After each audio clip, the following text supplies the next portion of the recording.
Alrighty. This first poem is called Nouns That Are Names That We Do Not Deserve. In memory of Constancia Lagodayag, for Josie, abuela, every caretaker, domestic worker, and working mother. Rose, a prickly bush that typically inspires the bearing of red, pink, or white fragrant flowers, a pretty smile. I worry about her when she waves back at me, bundles him up in her arms and walks away every afternoon, uniform the color of blush disappearing into the smoky exhaust of traffic.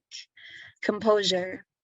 Love, an intense feeling of deep affection ran. In the helplessness of twilight, I remember her. When I asked her if that was really her name, she smiled and served me my sweet tea. I wonder if she made it far without her passport. I hope I see her again.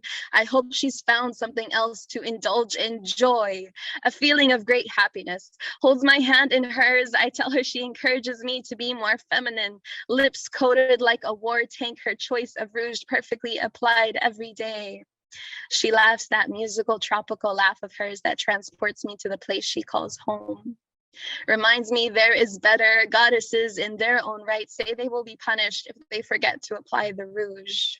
In a room full of gleaming white polished floors, 5 shades of pink and red grimace. Look at my mouth agape and then look away. In a polished neighborhood, a sign prevails amidst a silent decollage of grieving souls. You will not find hope here. She was deported. One morning, a man got a call from a friend. He was asked to speak to Faith, was asked to convince her to stay and forgive his wife. She was the last one they were allowed to keep. Use your good English. She'll think you're trying to help her. Constancia, LA, feminine, translation, constancy, the quality of being faithful, the quality of enduring. Synonyms for imperturbability, noun composure, noun equanimity, noun equability, noun regularity, noun evenness of temper. Noun, Constancia, angel, passed away May 14th, 2019, murdered May 14th, 2019. Gloria, Latin glory, hands buried beneath the plates of the earth, summoning a remediation of discourses from the moment Eve drew breath. We listened to her. Her, an existence of a whole different plane, an entirely different entity, must have spent many sleepless moons tiring over the mechanics of your grace, your resilience, ruby red and gleaming, holding me in your arms, mahogany gems resting on an isle sunrise. You offer all the glory a woman could ever manifest simply by being your granddaughter. I don't dream of ever being capable of writing anything of solace to the years you gave to others, but never to yourself. You are the light beam between a newborn's cry and the grandeur of the clouds in the sky, a heavenly quiet becoming even in the darkest of places, clutched in the palms of politics. I will never understand why they think they can cover the sun with the tiniest of ink drops, stamped papers, ways to classify, ways to demean, ways to oppress. You deserve so much more than we could ever offer. You are our caretaker from dusk till dawn, birth to death, ever glorious, ever constant. Thank you. This next poem is titled, The Day I Learned What a mulhaq was.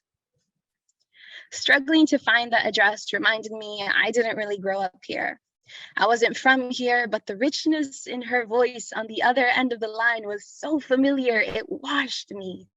You could weave a story with her octaves, make anyone feel as lovely as a bride on her wedding day. It made me feel like I knew her and she knew me. A young boy came out of the home I wasn't sure how to ground. A pale green shirt adorned in tiny holes draped over the tall and gangly figure of a humble child. The face that smiled back at me was my brother's. He ticked the boxes as my eyes began to wander and find water. I remember thinking, who am I to help such beautiful people? He disappeared into the sandy lot behind the man-made metal walls. Her voice exclaimed on the other end of the line, a chorus of thank yous and God bless yous as he walked in. 11 children. 11 children, she says, please keep me in your thoughts. Do not forget me.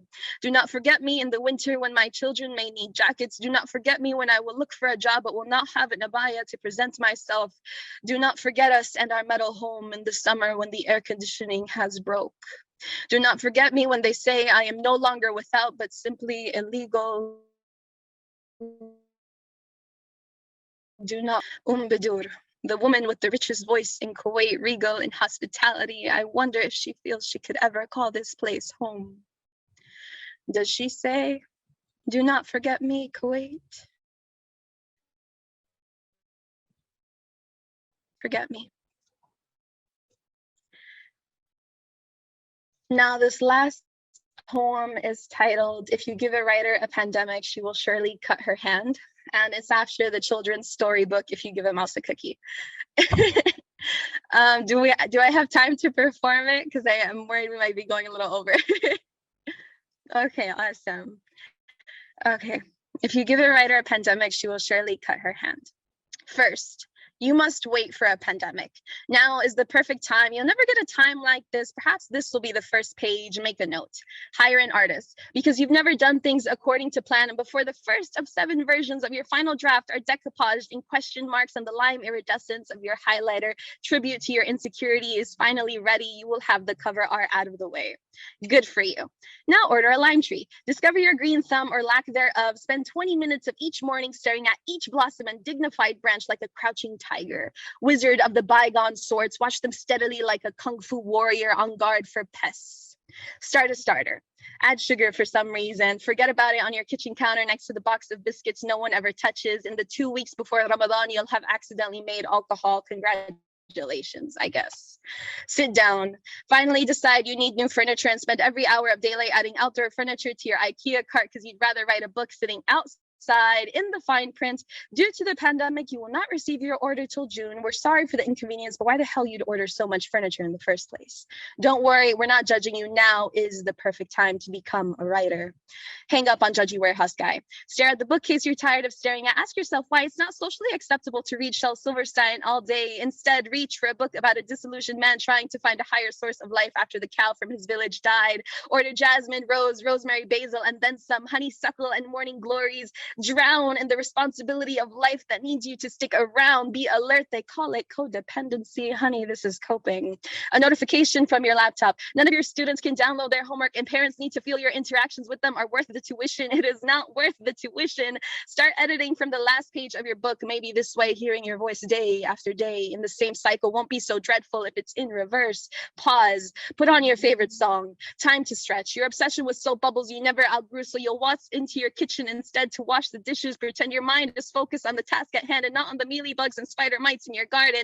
Not your grandmother abiding the laws of your concerns and staying at home. Your father, an essential worker, leaving and returning. Your building manager calling him to say there's complaints of music coming from your balcony and you can't find yourself to finish the mural nor respond to any of the people you promised to collaborate with, and suddenly there's 1,000 cases and someone has died.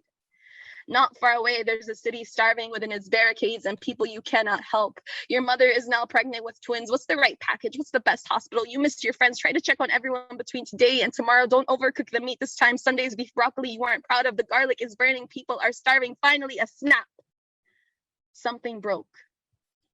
It was the glass that gave in, twisted the insides of you, put pressure. How ironic. There's blood everywhere now. Later, so in the car, going down the empty streets of curfew to a frightened hospital that's ran out of gloves, and then to the other hospital with the hand specialist that will tell you it was actually just one ligament. 3 stitches while the both of you laugh about the karma and your mother pestering you for grandchildren.